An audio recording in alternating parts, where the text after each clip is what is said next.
प्रभु यीशु मसीह के नाम में जय मसीह की। मैं आप लोग के लिए नया वीडियो लेके आया हूँ और जो आपका इंतज़ार था वो मैं आपका पूरा करने के लिए आज का फिर से एक नया वचन और नया सुसमाचार और नया प्रभु का वचन लेकर के आया हूँ।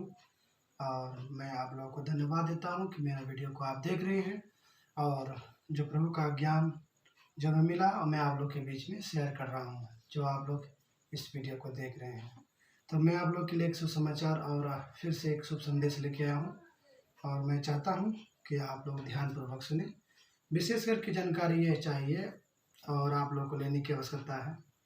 क्या मसीह आज का विषय है, क्या मसीह भाई बहनों को ओझा तांत्रिक के पास जाना चाहिए कि या नहीं जाना चाहिए, या उसकी ज़रूरत है कि नहीं है, जाने से अच्छा है या नहीं है। तो आपको इस बातों को समझना चाहिए और प्रभु का वचन हमें इसके बारे में क्या कहते हैं और क्या बताना चाहते हैं, मैं आप लोग के लिए एक वचन को निकालूंगा। और आज का विषय यही है कि हमें ओझा तांत्रिक और जो भी कुछ ऐसे लोग हैं जो कि बहुत सारा काम कर रहे हैं, तो क्या मसीह लोगों को वहाँ जाना ठीक है या नहीं है, तो आपको इसके बारे में आज जानकारी मिलेंगे। तो फिर से मैं आपके बीच में प्रभु का वचन को रखना चाहता हूँ, जो कि पवित्र शास्त्र में से आप निकालेंगे ले व्यवस्था की पुस्तक और उसका 19 अध्याय और उसका 31 पद को हम लोग देखेंगे। मैं आप लोग के लिए पढ़ देता हूँ और आप लोग ध्यानपूर्वक सुनेंगे। यहाँ पर लिखा हुआ है, ओझाओं और भूत साधने वालों की ओर ना फिरना। पहली बात है, हमें परमेश्वर ने इस बातों को सिखा रहे हैं कि ओझाओं और भूत साधने वालों की ओर ना फिरना।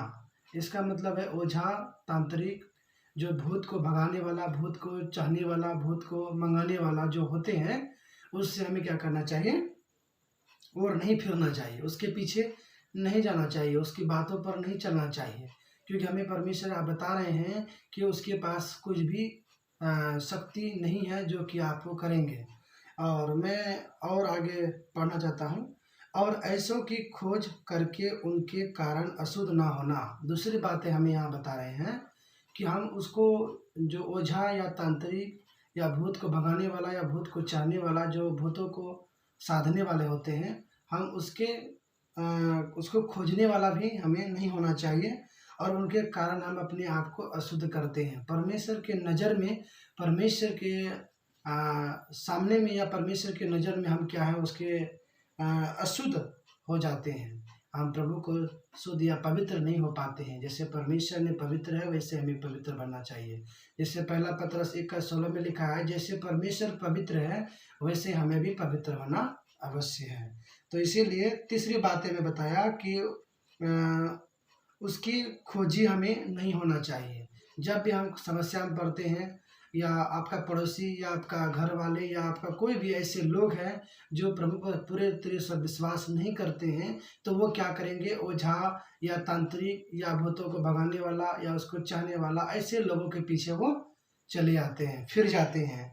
तो हमें क्या करना चाहिए, पहला काम परमेश्वर ने कहा कि ओझा या भूत साधने वालों की ओर नहीं फिरना है। और दूसरी बात है क्या, उसकी खोज में हमें नहीं रहना है, या उसी के खोज के कारण हम अशुद्ध हो जाते हैं। तीसरी बात हमें बताया कि हम अशुद्ध हो जाते हैं। मैं तुम्हारा परमेश्वर यहोवा हूँ। परमेश्वर ने हमें ये चेतावनी दे रहे हैं कि ना हम उसकी खोजी हो सकते हैं, या हम ना उसके पीछे हम फिर सकते हैं। और मसीह भाई बहनों से हम अनुरोध करते हैं कि कभी भी आप समस्या में पड़ते हैं तो प्रभु से पूर्ण तरह से आप विश्वास करें और भरोसा रखें, और अपनी कलीसिया में जा कर के उस पादर से या पादरी से, आप उस याजक से प्रार्थना करवाएं और तेल और पानी से और प्रार्थना करवाएं। प्रभु आपको अवश्य चंगा करेंगे। लेकिन फिर भी आप उस ओझा के पीछे, उस भूत को भगाने वाला, भूत को चाहने वाला के पीछे, या उसकी खोजी या उसके लालसा या उसके पीछे भागना, आपको यह परमेश्वर के नज़र में आपको अशुद्ध करता है। और इसी के रिलेटेड और एक वचन हम निकालेंगे, भजन संहिता 146 अध्याय, और मैं आप लोग के बीच में और एक वचन देना चाहता हूँ जो प्रभु की ओर से है, और आप इसमें पूरी तरह से, आप सच्चाई तरह से आप जान सकते हैं।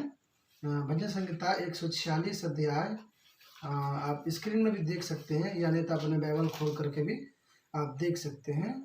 यहाँ पर हमें मिलते हैं भजन संहिता 146 का 3 और 4 पद में हमें यहाँ पर मिलता है, किसी मनुष्य पर हम भरोसा नहीं कर सकते हैं।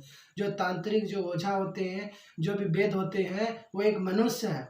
उसको उसके अंदर में कुछ भी उद्धार करने की शक्ति नहीं है, या उसको कुछ चीज़ की हटाने की शक्ति नहीं है। परमेश्वर ने उसे नहीं दिया है। तो जो भी कुछ करते हैं वो परमेश्वर ही कर सकते हैं। इसीलिए मसीह भाई बहनों को कभी भी ओझा या भूत भगाने वाले के पीछे आपको नहीं फिरना है। ठीक है, फिर से आपको मैं कहना चाहता हूँ प्रभु के वचन की ओर से, उस वचन को आप याद कीजिए कि आपको ओझा या भूत भगाने के पीछे वालों के पास या उसकी ओर आपको नहीं फिरना है। और दूसरी बातें हैं कि आपको उसकी खोजी की लालसा नहीं रखना है, नहीं तो आप उसके कारण परमेश्वर के नज़र में आप अशुद्ध हो जाएंगे। अशुद्ध होने का मतलब है निकम्मा, कोई काम का नहीं। आप कभी भी स्वर्ग नहीं जा सकते हैं। प्रभु आपके प्रार्थना कभी नहीं सुनेगा, क्योंकि परमेश्वर ने कहा सबसे बड़ा और सबसे आखिरी और सबसे पहला वो है प्रभु यीशु मसीह। तो इसीलिए आपका पूर्ण विश्वास होना चाहिए। कभी भी समस्या में पड़ते हैं, उस परमपिता परमेश्वर से प्रार्थना कीजिए। आपसे नहीं होता है तो अपने याजक के पास जाए और याजक से प्रार्थना करवाए, और प्रभु आपको आशीष करेंगे। और प्रभु आपको उस वचन पर आप विश्वास कीजिए, जैसे परमेश्वर ने कहा, जब कोई बीमारी, जब कोई रोगी होते हैं तो प्रभु से प्रार्थना कीजिए, और अपने याजक के पास जाकर के तेल और पानी लेकर के जाए, और वह प्रभु से प्रार्थना करके आपके उस परमेश्वर से प्रार्थना नाम करके उस रोगी को बचाया जा सकता है। तो इसीलिए आपसे अनुरोध करता हूँ कि आप कभी भी ये भूल में भी आप ना करें, नहीं तो आप करते हैं तो आप अशुद्ध कहलाते हैं। तो आज का विषय यही था, और प्रभु आपको संभाल के रखे। आपने इस वीडियो को देखा, आपको अच्छा लगा तो मेरे चैनल को आप सब्सक्राइब नहीं किए हैं तो आप सब्सक्राइब कर लें, और आपको अच्छा लगता है तो अपने भाई मसीह बहनों को आप शेयर भी करें। धन्यवाद सबको। जय